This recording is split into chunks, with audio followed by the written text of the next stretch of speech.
So, the next part of Unit 1, we're done talking about the Spanish. Next up, the English begin to colonize the Americas. So we're going to talk about the southern Chesapake colonies. And we talk about the southern colonies, the other name for it is just the Chesapeake colonies.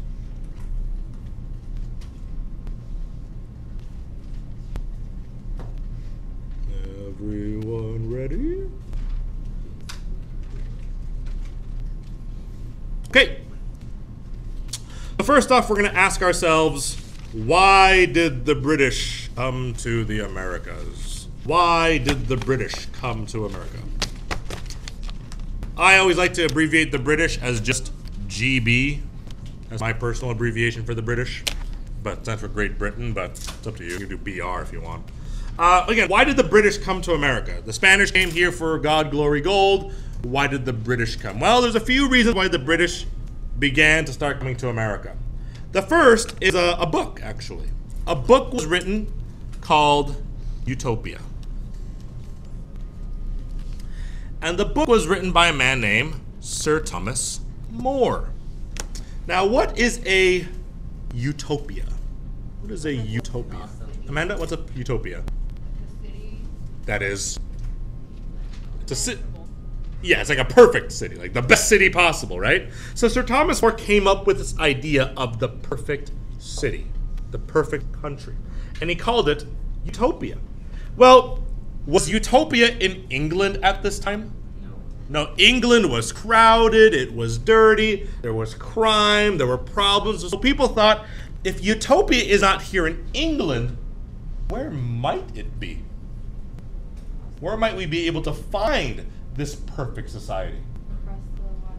Maybe across the water in the New World. So the idea of utopia is what caused some people to say, if this is not the perfect world, maybe the perfect world can be found in the New World. Does that make sense? The first reason is the utopia. Second reason, our economic. Well, what ended up happening was that up until about something called the enclosure movement, well, just put it this way. The enclosure movement in England kicked the poor off their land. So the enclosure movement kicked the poor off their land. Up until about the enclosure movement era, most poor just kind of just lived anywhere they wanted. And the landowners were like, whatever, just give me like 30% of what you make. But eventually what happened was the enclosure movement kicked the poor off their land when the rich began building fences. And if the poor have nowhere to go, what option might they have? They can go where? To the New World, and maybe they'll find more land there. So that's the next thing. The third thing you guys should note is that there was a law back then called primogeniture. Primogeniture. P-R-I-M-O-G-E-N-I-T-O-R. Primogeniture. And what primogeniture said was that the eldest son got all the land. The eldest son got all the land.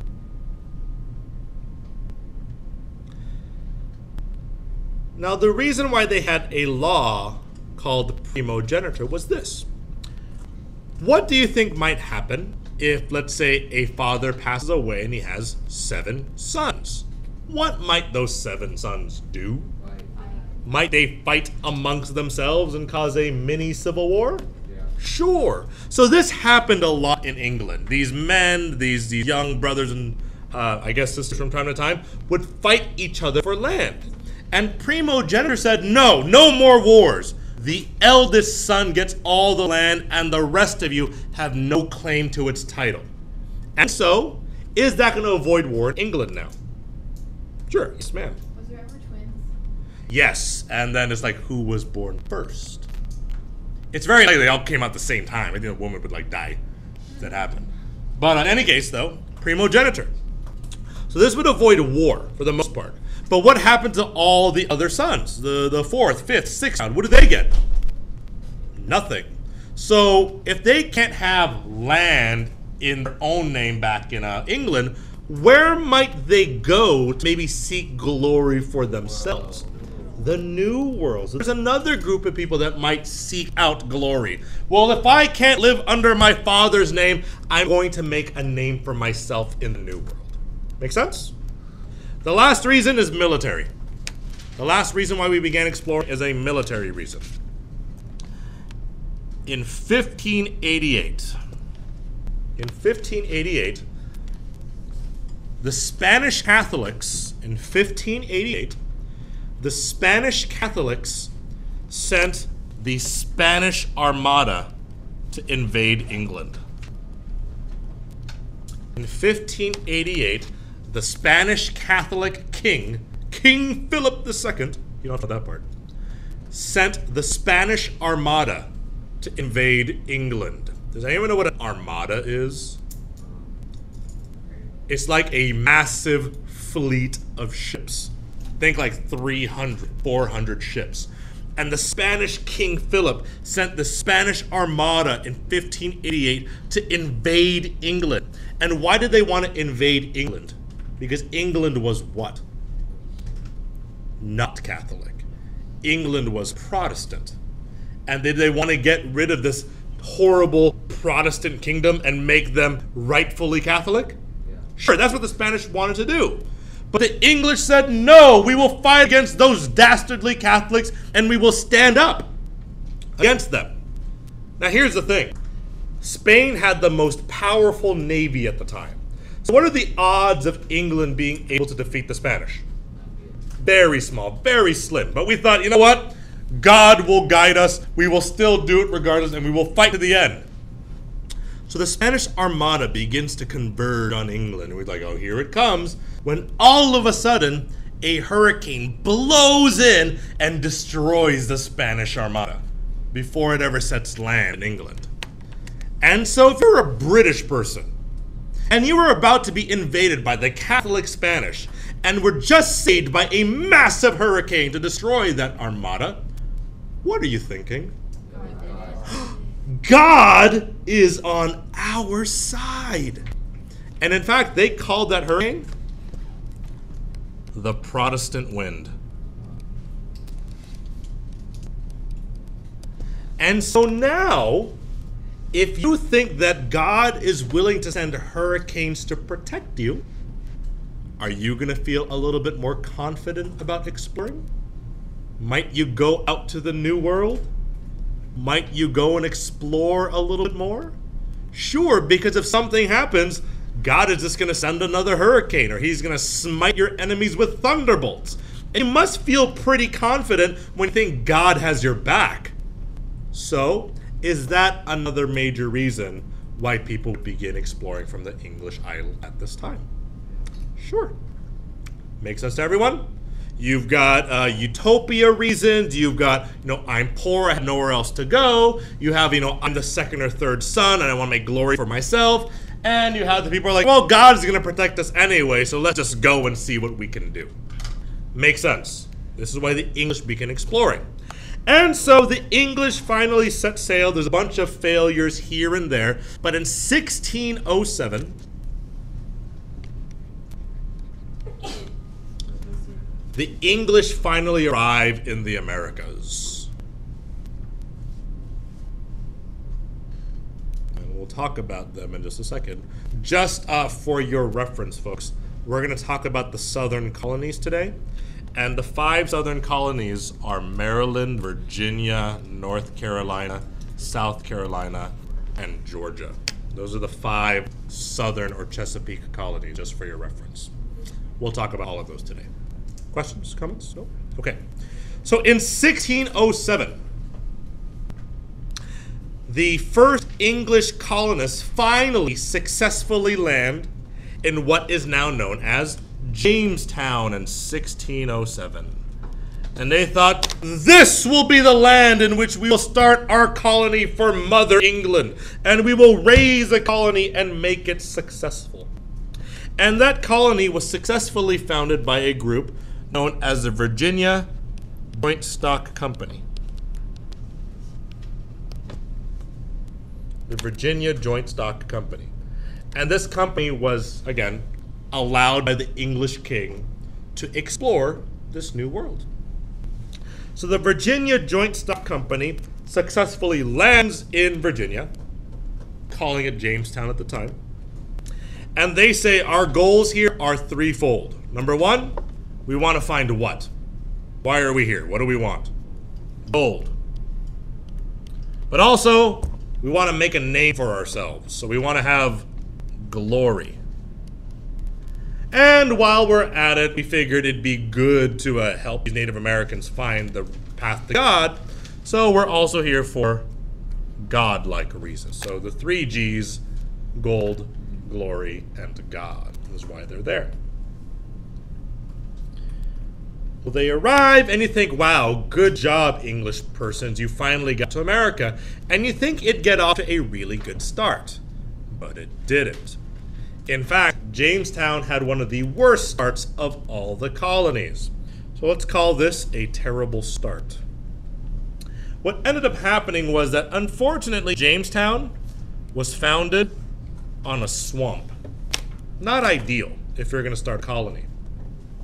And the swamp was hot, and in most swamps they had a lot of what? Alligators. Some swamps have alligators. They had mosquitoes. And what's the problem with a lot of mosquitoes? There was a lot of diseases at the time. That was a problem. So swamp, it was hot, mosquitoes. Also, who was not too fond of the idea of these English people just setting up camp in the middle of the New World? Native Americans. So not only do you have a swamp with mosquitoes where it's hot, you also have hostile natives. And these Native Americans were attacking them, saying, get off our land, who are you? Whilst mocking them because they built their colony on a swamp in the first place. But nonetheless, this wasn't going very well for them. It was actually a really bad start. It was even worse because they didn't prepare for the winter. In fact, they didn't stockpile their food. They cooked just for the day, but they didn't save any food, and they didn't build any shelter. They built there was a tree and they put a blanket over and I'm gonna live here tonight. But they didn't build houses for the winter. And so winter finally rolled around. And in that first winter, 105 of men, we'll talk about John Smith in a second, 105 of the people who entered Jamestown on day one, at the end of that winter, only 38 survived. That's a pretty high death rate of people dying. When you have 105 people and only 38 survive. And again, they survived, or rather they died for stupid reasons, like they didn't build houses because they didn't know it was going to be cold, or they didn't realize they should save food for the winter. Well, in any case, the only reason why 38 of those people survived was because of who? John Smith. John Smith saved Jamestown by instituting military discipline. John Smith saved Jamestown by instituting or establishing military discipline and saying, all you men left, if you want to survive, then you're going to listen to me. And the rule is, he who shall not work shall not eat. So if you're going to sit there and do absolutely nothing, well, guess what? You eat nothing. But if you want to survive, then come with me, and we will live. So he who shall not work shall not eat. Very famous phrase, he says. And the 38 surviving okay, let's do what John Smith says. And they survived the winter. They did two things very often. They traded with natives during the day, and what they couldn't get, they would steal from the natives at night. So they kind of played both ends of the spectrum. They're like, hey, can we have some corn? Okay, cool. And then the next night, okay, let's go steal some belts also. So they traded what some natives stole from the others. That's kind of how it worked out for him. Well, John Smith successfully saves Jamestown that first time, and thank you, John Smith, for that. Unfortunately, one night, you have to know this part, John Smith is keeping watch over the colony, and he falls asleep by a campfire, as you do when you're tired. Well, unfortunately, one of the sparks from the campfire ignites his pouch of gunpowder, and it sets himself on fire. And he catches on fire, he starts freaking out, and luckily the fire gets put out, but he has severe burns all over his body. And so he has no choice. Is he gonna get good medical treatment here in the colonies? No, so he has to go back to England. And he goes back to England after a ship drops off 400 people, and he rides that ship all the way back to England. So now, there are 400 people in the colonies, and John Smith has gone home. And so you expect that, there's 400 people, you expect things would go well, right? And so the next winter is coming. They think, oh, well, John Smith prepared us for this, but John Smith has gone home. And the next winter, not to be compared with the first winter, is called... Well, wait, by the way, let's talk about John Smith real quick. I forgot about this. So John Smith, you guys know the story of John Smith and Pocahontas, right? What happens between them? They fall in love. They fall in love, and they get together, and whatever else. And you guys know this because of the Disney movie, right? Well, guess what? That's not true.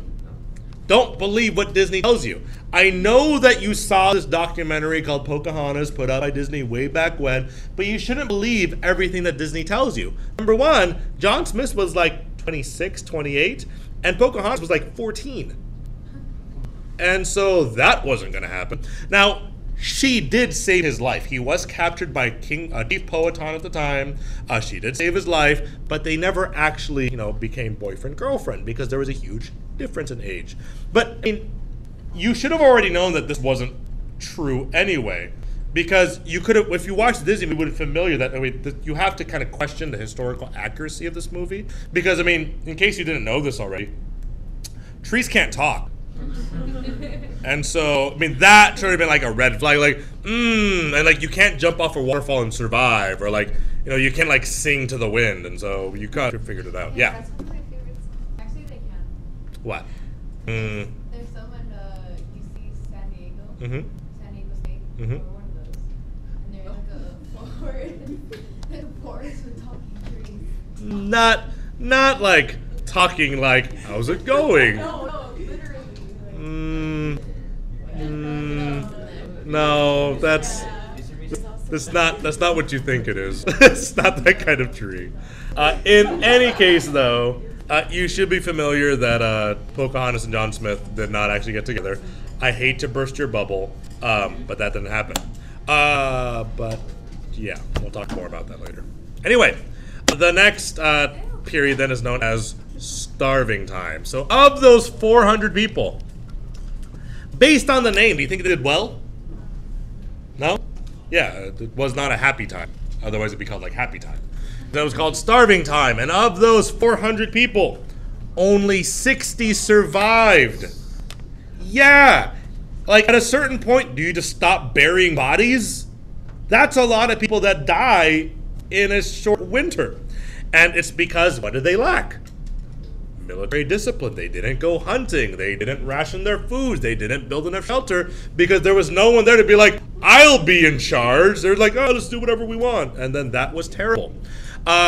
People got really hungry. They starved to the point where some of them would take their hats and their shoes and their belt and they would boil them and eat them. Why? They're made out of leather. There's still protein in there. So they were so desperate that they boiled their clothing and ate them. And up until about 6 months ago, I taught that there was no cannibalism at Jamestown. At least there was no evidence that we know of that there was cannibalism in Jamestown.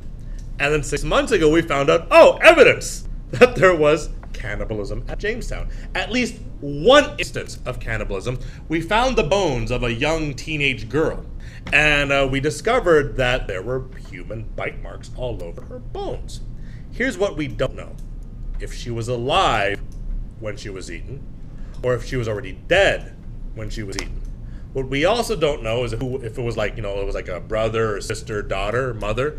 And we also don't know if it was a lot of people eating this person, or if it was just a few people, or one person eating this person. Yeah.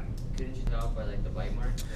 It was very difficult to tell. It could mean like you can bite it different ways, and like because I mean really old, like 400 years old. So we have evidence of human bite marks, but we can't tell if it's several or just one person's. Nonetheless, this is what I mean by history always changing. Up until 6 months ago, I believed that there was no cannibalism, and I'm like, I was told there was cannibalism. I'm like, oh, okay, cannibalism. So there you go. There was cannibalism in Jamestown. So the colony almost collapses. The colonists like, forget this. I'm going home. I don't want to deal with this anymore. That's 2 years of everyone pretty much dying. I don't want to deal with this anymore. So when the next ship arrives, everyone's like, we're going home. But one of the guys gets off the ship and is like, wait. And a man by the name of Lord Delaware in 1610 shows up. Lord Delaware. He says, I know things have been tough. And I know, like, you just buried, like, tons of people, and you look like you ate someone. But for the rest of you, if you stay 1 more year, I think I could be the person to save this colony. And they're like, okay, Delaware, but this better be going somewhere. So Lord Delaware convinces the people to stay 1 more year, and he introduces a few things that will drastically change the colony. The first thing that he does is that he institutes military law. So are the people going to be just able to screw around all they want anymore? No, they're actually going to have a job, and they're actually going to have to work and ration their food and stockpile and build houses. So that's going to be helpful. Also, he's going to build fort walls, because you know those Native Americans attacking? It's a lot harder for them to attack you if there's like a wall protecting you from them. And it was also really important for fort walls because those Native Americans were like 300 feet tall. As you can see in this image here. He was like look over and be like humans. That's obviously not true. Fort wall. And actually, thirdly, one thing that the men were really happy about is that he also brought over women. He brought women this time, and they're like, yay, we can finally recreate England. Can you do that with only men? No, I mean, you have a rough and gruff time. I mean, you can't without a miracle. But with women now, you can recreate English society. So that's a big deal. He does all of these, and the Jamestown colony will eventually become very successful. And the major reason why it became very successful, and here's the colony that he built up originally, was because of something. And the colony started growing a lot. It becomes very successful. So the question is, what made the colony prosperous? What does prosperous mean? Successful, you make a lot of money, right? The question is, what made the colony prosperous? The question is, or the answer is this guy. This guy came on the ship with Lord Delaware, and his name was John Rolfe. John Rolfe. And John Rolfe was significant because he was an investor of sorts, and he said, I've got a plan to make this colony successful. And he introduced this to the colonies. What is this? He introduced this cash crop known as tobacco. It's a cash crop known as tobacco. Yes, sir. Let's see. Okay, Joseph, go ahead and take that back seat behind Abel. So this becomes known as tobacco, and this is a cash crop. What is a cash crop? A crop that what? That makes cash. That you can sell and make a lot of money for, right? It doesn't like grow money. Okay, it's a crop that you can sell and you make a lot of money off of it. So this becomes known as a cash crop, and this will make Virginia very successful. Now, just a few fun facts real quick. You don't have to know this. John Rolfe is the person who actually ends up marrying Pocahontas. So John Rolfe is the guy who married Pocahontas, and he was like 48 when she was like 20. So there was like a huge age difference there. Eventually, he takes Pocahontas back to England. He Christianizes her. She changes her name to like Christina or Elizabeth. I forget which. I think it's Elizabeth. And like she raises a family there. When John Wolfe dies, she decides to come back to America, to revisit her family and whatever else. But no one recognizes her because she doesn't look, Native American. She has like, she's wearing English clothing. She speaks with an accent. And her skin is fairer than they remember. And she tries to visit the village, but they don't remember her. And so she just goes back to a New England town, and then one day that town is attacked by natives, and she's killed. Yeah. I know. I want to see that like Pocahontas 3, like where she comes back, and then the natives are like, "We never forgot what you did," and then they cut down the tree. She's like, "No." I want to see that movie. But in any case, tobacco is introduced to the colonies, and this makes it very successful, because the English love tobacco. They love smoking of the cigarettes. However, tobacco will have a huge impact, and here's the problem with tobacco. Here's my tobacco farm. I grow tobacco there 1 year. Tobacco drains the soil. It's really bad for the soil. So if I grow tobacco 1 year, can I grow tobacco again on the same plot the next year? So what do I have to do with my farm? Move it. And not move it, I have to expand it. So now I'm gonna grow tobacco here. I'm gonna grow tobacco there. Now in the following year, can I grow tobacco on that land? No, and the problem is you really have to keep your land harvested for 2 years. And so you have to expand your land even further. And so now you can plant your crops on a third plot of land on your farm. So now what is happening to your farm? It's getting bigger and bigger. And what do you call it when your farm gets really big? What kind of farm is that known as now? It becomes a big farm, yeah. It's known as a plantation. So all of a sudden these tobacco farms become tobacco plantations. They become tobacco plantations. And these are these massive farms. Now, who's not happy that these Englishmen are expanding their farms larger and larger? Natives. So natives are not happy, and our natives are going to start attacking more. Most definitely. But here's the other thing. As these farms grow bigger and bigger and bigger, what are you going to need as a plantation owner to continue to make these farms successful? Money, yes. You're also going to need, not slaves yet, but in the meantime, workers, right? You're going to need workers more. So you're going to need more workers to somehow fill the need for labor. By the way, fun fact, not really a fun fact, it's more of a personal story. When I was in 3rd grade, I was in a spelling bee, and I was in the finals in 3rd grade, spelling bee in my elementary school. And the word that I got was plantation. I remember this. And I spelled it wrong. And I lost to this guy named Eric. And I was pretty upset about it because I spelled it with an S, like plantation. And again, it's 3rd grade. Don't learn about slaves and like plantations back then. So I was really upset that I lost. And like he was new to the school. He's a good friend of mine now. At the time, he was like new to the school, and during like show and tell, he said that he can do an upside down roundhouse kick, which I thought was ridiculous because you're in 3rd grade and that's impossible. So I'm like, this kid's a liar, and so that really bugged me. With a plantation, instead of a T-I-O-N, but S-I-O-N, which is close. You know, I mean, like in my mind, I was like ascension, but no. Life. I don't know, it was like takes to like Baskin Robbins or something. Anyway, by the way, the expanding because of expanding land, the local natives did begin to attack the farms and plantations and the colony, and this became known as Powhatan Wars. So the conflict with the natives caused by expansion was known as the Powhatan Wars. So you should just be familiar that the expansion resulted in conflicts known as the Powhatan Wars. And here natives murdered all these Europeans for expanding on their land and vice versa. It got really bloody. It wasn't good. But we signed like peace treaties, and then we broke them, then we signed them again. It was just not good.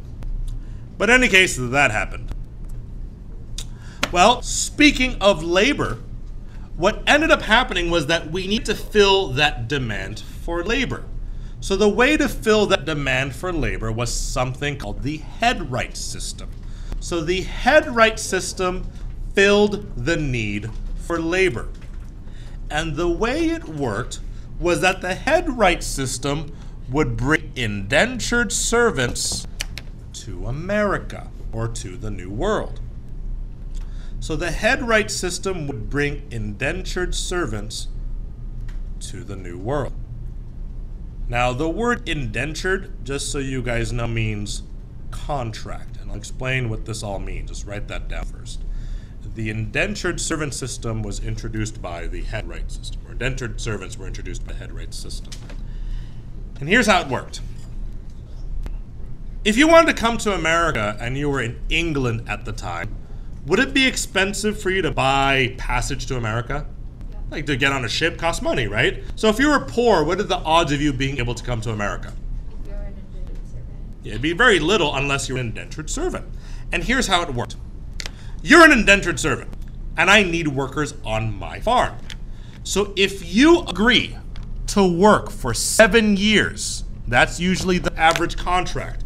If you agree to work for me for 7 years, I will pay for your passage. I'll pay for you to come to America. I'll provide you food, shelter. At the end of your 7 years, I'll even give you some land, and I'll give you a little bit of pay. So if you're poor, living in England, and there's no jobs left for you, is the indentured servant system sound a bit promising? You know, like you're struggling in Europe, why not come to America? I mean, 7 years is not that bad. You know, all I have to do is what? He'll pay for me to come, and I get food, shelter, maybe even some clothes, land, money at the end. That's a pretty good deal. And so this filled the need for labor for a time. Keep in mind, though, these are still English citizens, right? And after 7 years, would they become free? Sure. Yeah, Amanda. These servants were working, they give them like food or anything? They did. It wasn't like you get food after the 7 years. It was like they got food throughout, housing throughout, but at the very end, they'd give them land and money. Yeah, Laura. Didn't a lot of them not get the land and money at the end? Some of them did not get the land and money, so we're going to read about that in just a second. But how many of you for right now, based on what you know about the indentured servant system, might consider coming to America based on this system? Work only 7 years and get all this land, get all this money, whatever else. Awesome. So what we're going to do is take a quick break from notes, not that long of a break, and we're going to go ahead and read something called the Thorn Letter. This is a letter by a young man who went to the Americas, and he wrote a letter back to his family describing his experience. And we're going to go ahead and read this. So I'm going to pass this out. Please don't write on these, though some people have already. And we're going to read this. Again, take it up for your row, then pass it down. Amanda. Any other questions or comments before we move forward? None? Okay, please pass these up.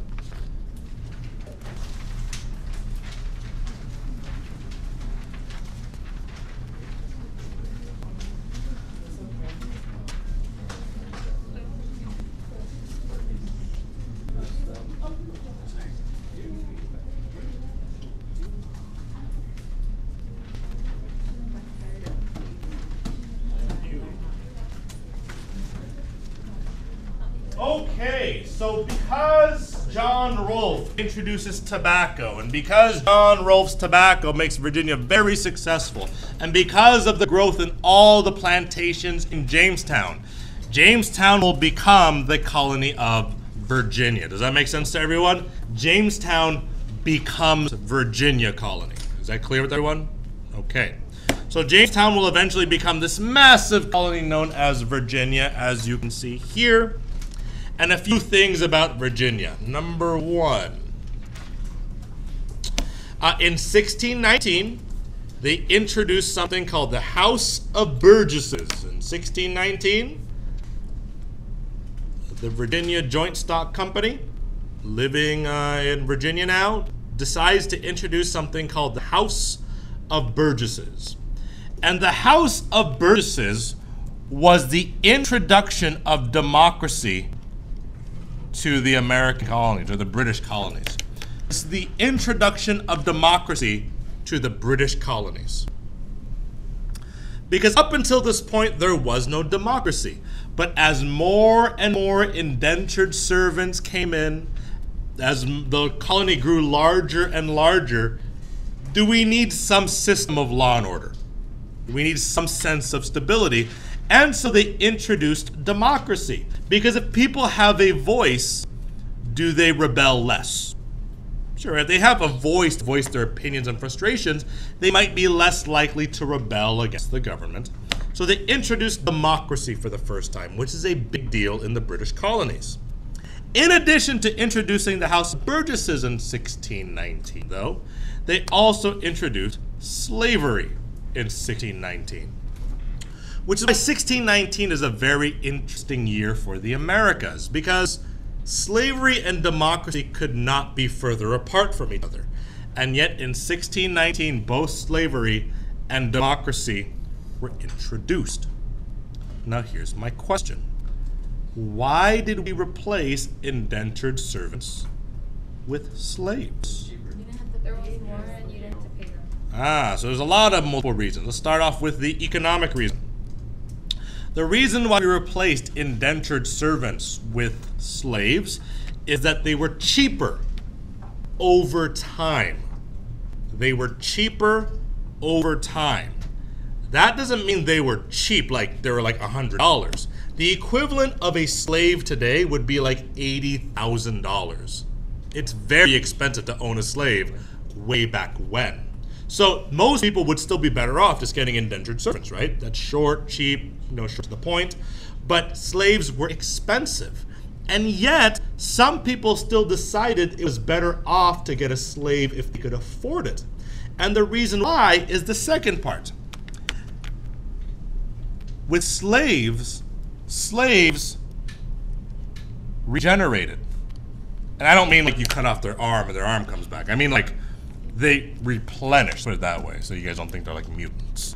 They replenished themselves because in these times, if you owned a slave, how many minimum amount of slaves do you need at first to have slaves forever?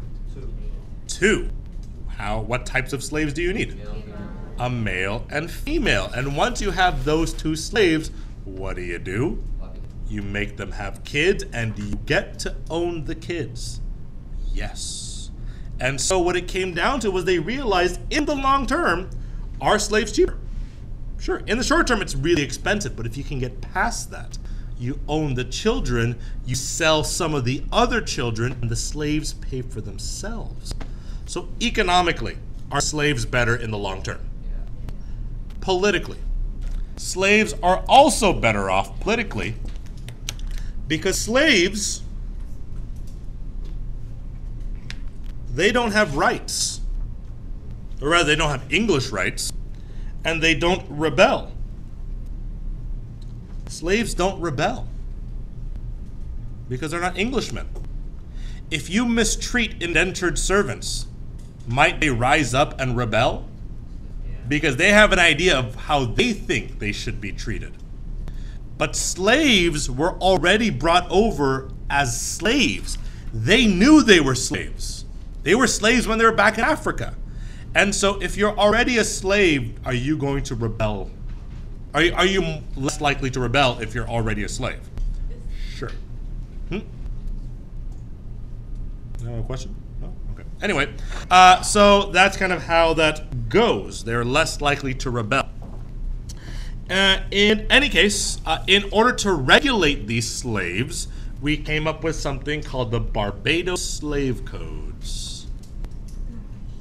And there are two really important elements of the Barbados Slave Codes.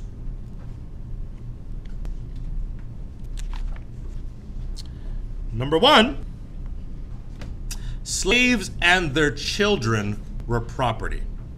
Slaves and their children were property. Very clear about that. Slaves are not people. slaves and their children were property. And number 2, again, slaves and children were their property. Number 2, it was illegal or forbidden to educate slaves. It was forbidden to educate slaves. Why don't we want slaves to be educated? They might rebel if they learned about things like rights and freedoms and whatever else. So it was forbidden to educate slaves. Now, one thing you guys probably don't know, and this won't be on a test, but you still might find fascinating, is that when we first introduced slaves in 1619, it was the Dutch who did it, and they brought over 20 Africans. Now, the interesting part is that when they brought them over as indentured servants. The original purpose of Africans coming to America was not for a lifetime of slavery. It was indentured servitude. But what happened was they realized that while the Englishmen were demanding their freedom, the slaves were not. We only expected to hold slaves for the 7 years and then let them go. But what we recognized was that they weren't demanding freedom. They believed that the reason why they were here was to be a slave for life. And so when it came to the 8th year, the 9th year, the 10th year, and they weren't asking like, hey, where are my rights? We realized, wait a minute, I think we're on to something here. We might actually be able to keep these people forever.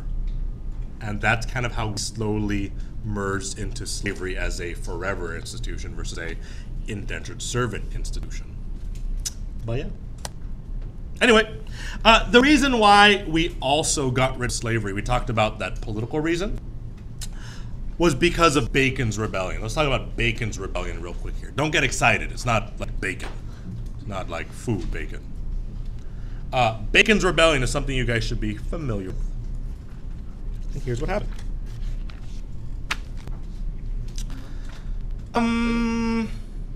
Okay. A few things. Bacon's Rebellion was a rebellion of poor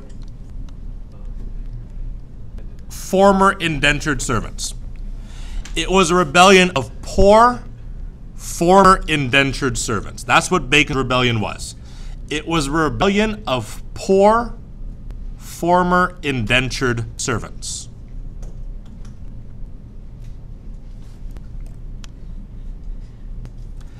And it was a rebellion against the rich. It was a rebellion of the poor indentured, former indentured servants against the rich. Now, just to give you the names of these groups, because you might want to know them, those poor indentured servants, they were known as the backcountry settlers, because they were forced to live on the land in the backcountry, which made them have to live close to who? The Native Americans. So were they always under attack? And as more and more poor people came, were they pushed further and further west into Native territory? The rich people, they didn't have to live and deal with Native Americans because they lived along the coast, and the rich were known as the Tidewater elite. You have the Tidewater elite, people that lived along the coast. They had the best soil, and they didn't have to deal with any Native Americans, or very few Native Americans over time. Here's what happened. The Tidewater elite refused to send troops to defend the backcountry, even though the backcountry is the one protecting the Tidewater elite. Does that make sense? Because, let's draw a quick diagram here. They refused to send troops to protect the backcountry. Okay. Here's the Native Americans. Here's the Tidewater elite. Here's the backcountry settlers. If the Native Americans want to attack the Tidewater, they have to get through the backcountry settlers first. Does that make sense?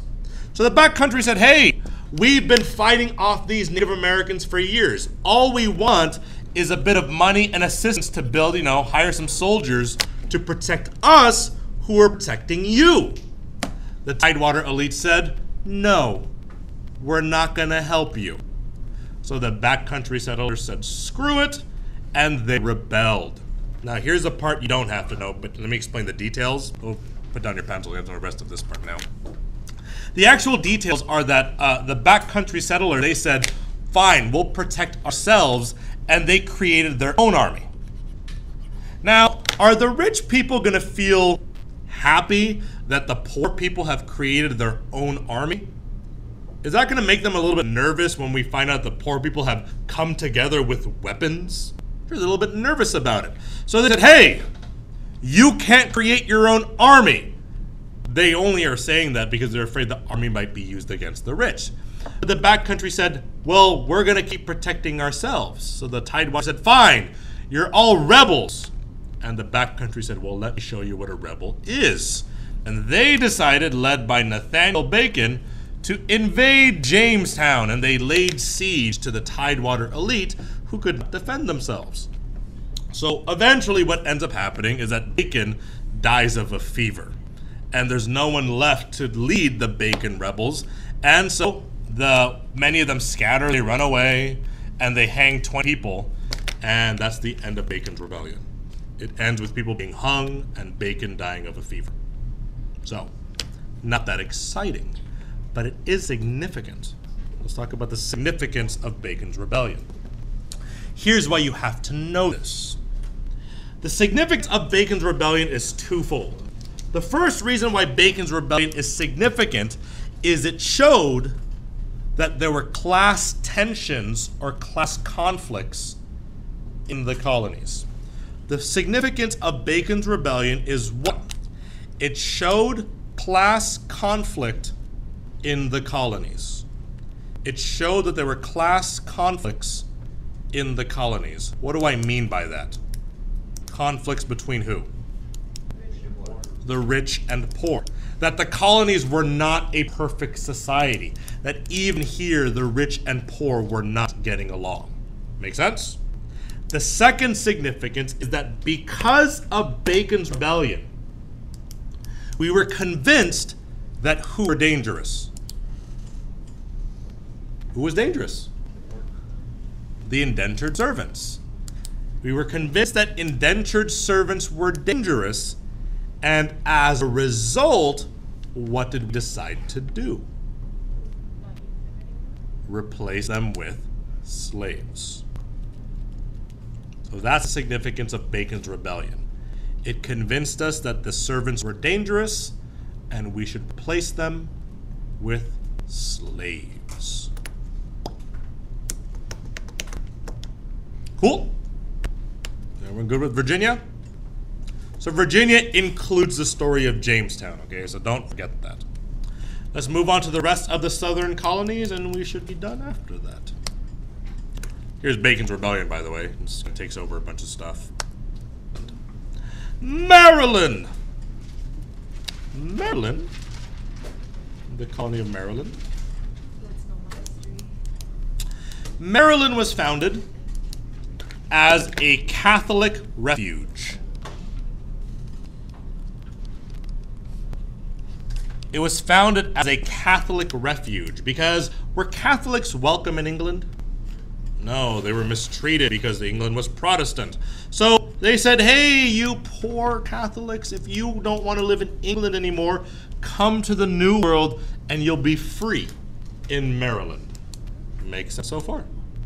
And Maryland was founded by this man, Lord Baltimore. Not to be confused with Lord Voldemort. Two very different people. Lord Baltimore was the founder of Maryland, and he himself was a Catholic. And he said, my people need a place to be free, to worship, freely. So he created the colony of Baltimore, or rather Maryland, and the king and queen were like, sure, go send your Catholics there. Sure. Now, he also passed a law in Maryland called the Act of Toleration in 1649.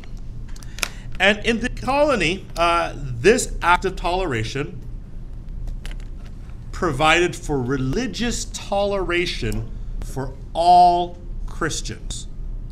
This provided for religious toleration for all Christians. Does that include Catholics? Does that include Protestants? Yes. if you were a Christian, you could practice your faith in Maryland, and it was okay. So they said everyone can practice Christianity in Maryland. We don't care if you're Catholic or Protestant. That was pretty sweet. And so the reason why they did this, just so you guys know, you don't have to know this part for your notes, but initially there were like 5,000 Catholics and like 30 Protestants. And so were they being nice to the Protestants? They're like, oh yeah, sure, Protestants, you can practice your religion and we'll practice ours and everyone can be free. But they didn't do it just to be nice. In fact, they were pretty smart about it. Back in England, are there more Protestants or Catholics? Protestants. And as more and more English people move to Maryland, are they going to have more or less Protestants?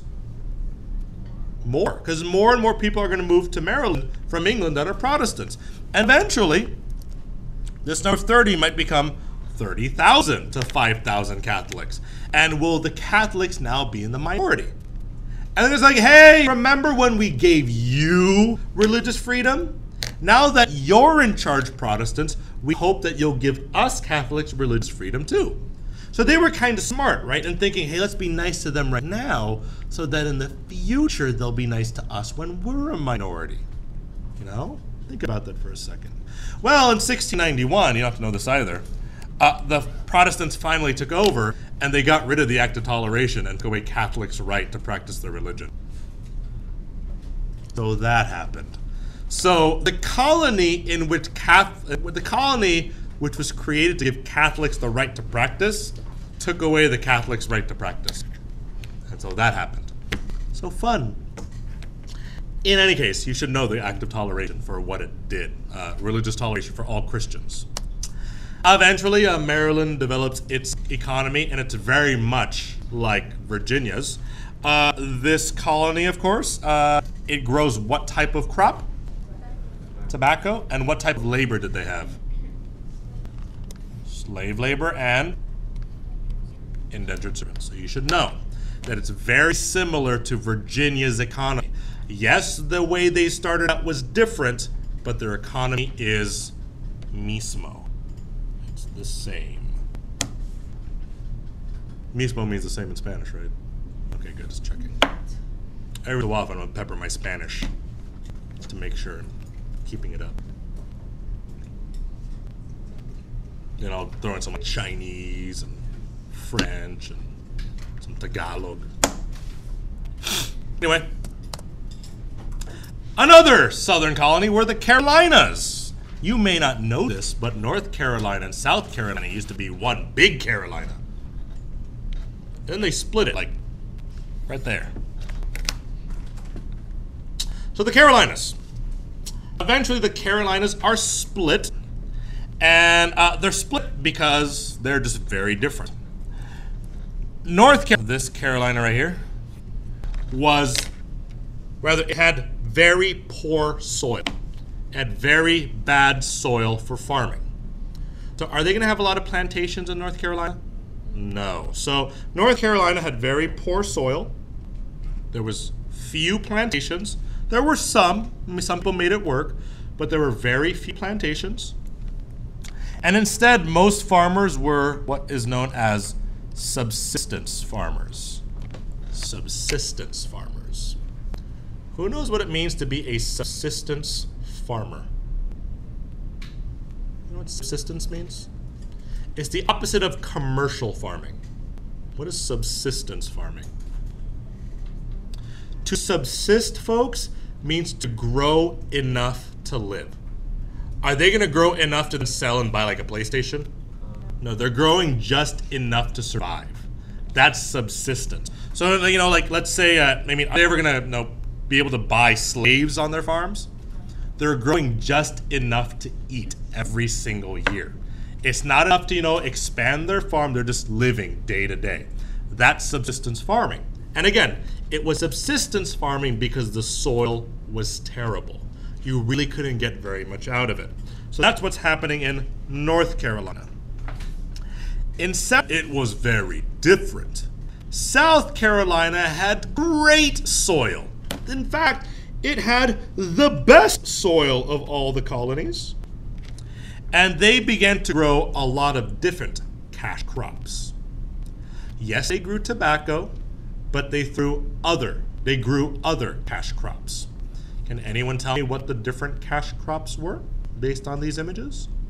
Let's take a guess. The name is Draven. Not wheat. Not wheat, but it is a grain of some sort. Can anyone else name any of these other crops that you see on the bottom? Yeah, Alexis? Not barley either. Okay, so you have sugarcane, definitely. That's sugarcane right there. This here, folks, is rice. They grew rice. And does anyone know what the one in the middle is? Indigo. Indigo. So they grew sugarcane, rice, and indigo. And all of these, again, were crops that they sold for profit. So what do we call those types of crops? Cash crops. Is wheat, for example, a cash crop? Yes. It could be, but if you're a subsistence farmer, you're growing that wheat just to what? Just to live, right? So these crops are not really, I mean, you can't subsist on sugar, right? You can't just eat sugar all day. You can't just eat indigo. So these aren't really cash crops. Even rice is a cash crop because in these colonies, you don't really grow rice to eat in the colonies. It takes too much time. You grow it because fancy people want to eat rice. So, anyway, this made them a lot of money, especially indigo. Because indigo was used for what? Dyes, to color your clothes. Because indigo makes what color? Purple. And purple in Europe was the color of what? Royalty and wealth. And so, does anyone know, by the way, why it was purple? That was like, not like brown, but like purple. Because you know how they made purple way back when, before indigo? You had to go deep sea diving into the ocean and get like sea snails. You had to crush them. And then the pigmentation that came out from their crushed bodies was purple. And you would use that to dye your clothing. Now, would that be very expensive? Yeah, to get someone dumped into the ocean and get all these sea snails, you need a lot of them too. And so that's how we made purple back then. But now there's a plant that just grows and makes purple. Is everyone gonna want purple for themselves now? It's still gonna be expensive, but now everyone wants a bit of purple. Like, have you seen my purple handkerchief? It's much more purple than what I normally have. And that is gonna be really desirable in Europe at the time. So that's the Carolinas, again, growing cash crops. Did they have slaves? They're growing on these plantations? Slaves as well, whatever else, it's all there. Lastly, you should know Georgia. Georgia.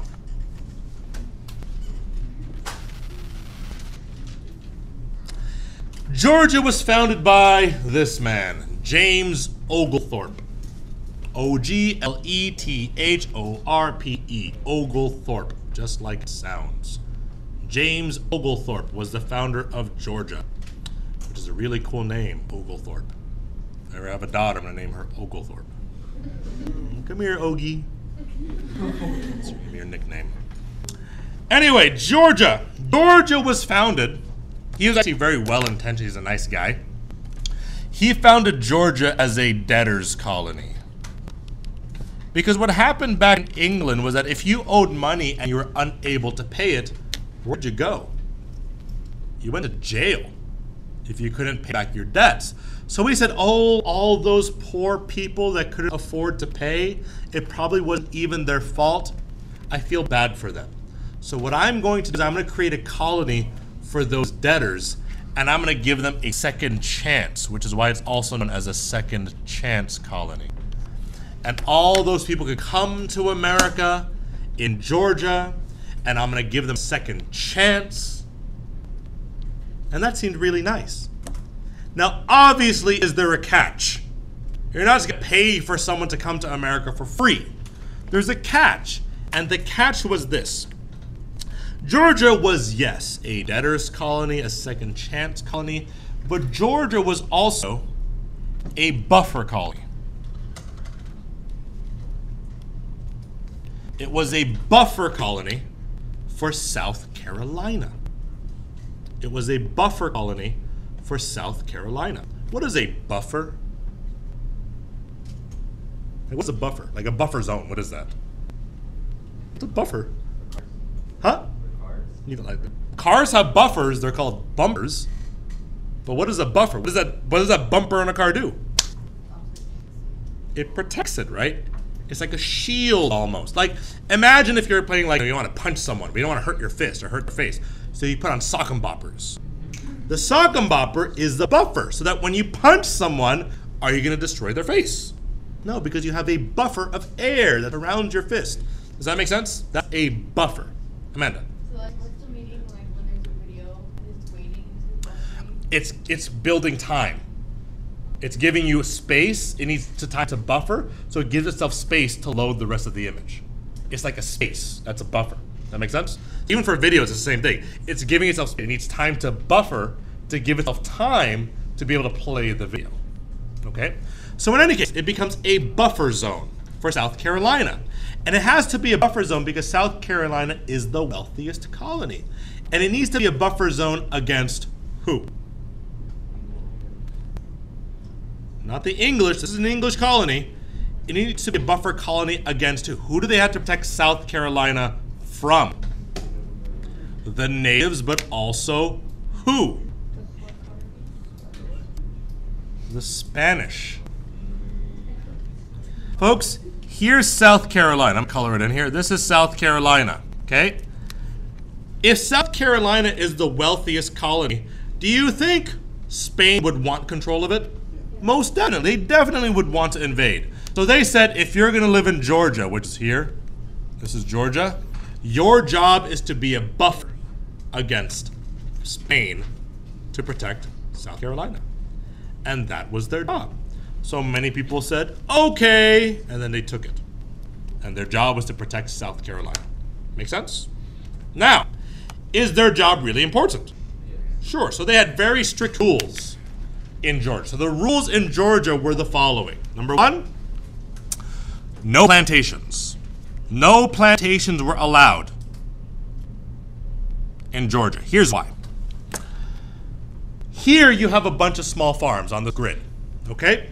If the Spanish tried to invade from point A on the bottom to point B up top, and all these squares represented a farm, would the Spanish be able to invade without getting noticed?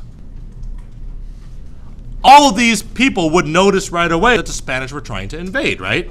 Very easy to tell. But let's say that Georgia was a bunch of plantations, and one guy lived there, and there, and there, and there.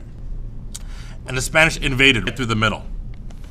Is it possible that they wouldn't even notice? That's the problem. You know, you can't have plantations because they're too far apart. So you have to space things together if you want to be, you know, the border. Secondly, yes, no slaves. Why can't you have slaves? What might the slaves do? Rebel. That's dangerous. Number three, no alcohol. Why no alcohol? They might get drunk when they're supposed to be defending, and that's not very good. And fourthly, no Catholics. Why no Catholics in Georgia? Because the Spanish were Catholic. And are there some people that might be willing to put God above country? Like, my religion is more important than the king I worship or, you know, honor. And so they said no Catholics in Georgia just in case they put God over country. Well, all of those rules were very specific, but the problem was, are they kind of strict? Yes. So very few people actually came because of those rules. Like, I want a plantation, and I kind of want slaves, and if anything, I at least want to be able to drink. So no one really came, so they said, fine. And they got rid of all the rules except, which one? No Catholics. That was the one that they kept. Everyone good on Georgia? Good. Finally, talk about the general overview of the southern colonies. And we'll be donezo once we do this. So, general overview of the southern Chesapeake colony. By the way, the reason why it's called the Chesapeake colonies, because they're surrounding this area. It's called the Chesapeake Bay. So it's surrounding the Chesapeake Bay, hence the term Chesapeake colonies. Ready? Not yet? Okay, hold weight? Now? This is just like a recap, but it's nice to have it all in one section. Number 1, economically. The southern colonies all had what type of economy? A cash crop plantation economy. So, types of economy that they had, number 1, they all had a plantation economy and they all grew cash crops. Who here can name all 4 cash crops? Alex, what are the 4 cash crops? Sugarcane, indigo, rice, and tobacco. Good. So they all grew cash crops, sugarcane, rice, indigo, and tobacco. So you should just write that all in one place there. This is important because if I ask you just to compare just the southern colonies versus the northern colonies, it's all in one section for you, which is why we're doing this. So they all had cash crops, they all had a plantation economy, and this plantation economy relied on what type of labor? 2 types. Indentured servant and slave labor. So this economy relied on indentured servants and slave labor. Cool beans so far? Any questions about that? Indentured servants and slave labor. That's a type of labor.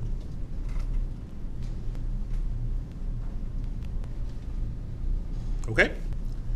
Next up. Socially.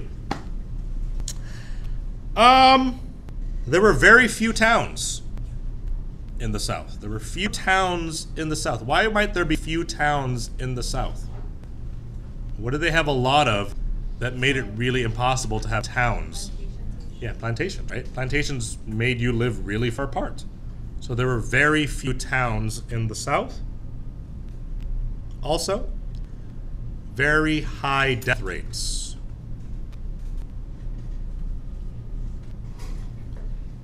Does anyone know what the life expectancy was in the South at this time? 30 is too low. 50. If you lived to be like 50, that was like, oh my God, you made it. In most cases, you lived to like 48, 40, which is crazy, right? You know, these people live to like 100. My parents are already like 60 something. They would have been dead 10 years ago. So it's crazy. But it's one of those things where life expectancy was 50 because of disease, the heat, the swamps, Native American attacks. Life expectancy was very low. Also, women were very important in the South. Why?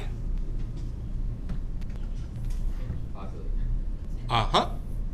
They're popular?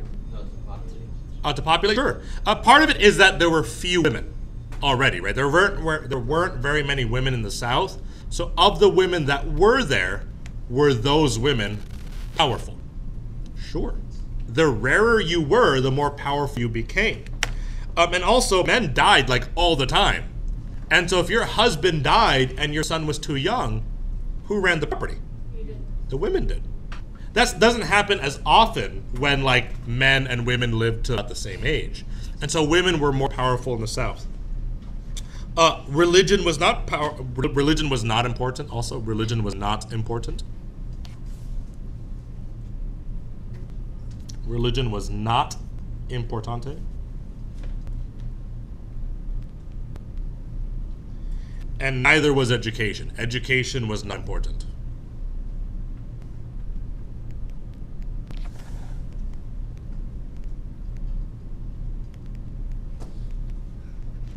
And they had slavery. I mean, that was pretty obvious, but they have slaves. It's also considered social. Education not important. And they had slaves. Lastly, the politics of the South. Did they have democracy in the South? Yes, they did. They had democracy in the South. That did exist. You should be able to note that. Oh, one more thing in social. You should write down Bacon's Rebellion. You should just mention that that happened. Bacon's Rebellion. You should mention under social. But in the South, they did have democracy, so that's always good. What's the best example? What's this called? The House of Burgesses. So that's the example you would use in your notes or in your essay, the House of Burgesses. So generally, do you understand what happened in the southern colonies now? And could you cite specific colonies to give more examples? You could cite, like Maryland, Virginia is one example, or North Carolina is one example. And you're good there. Okay.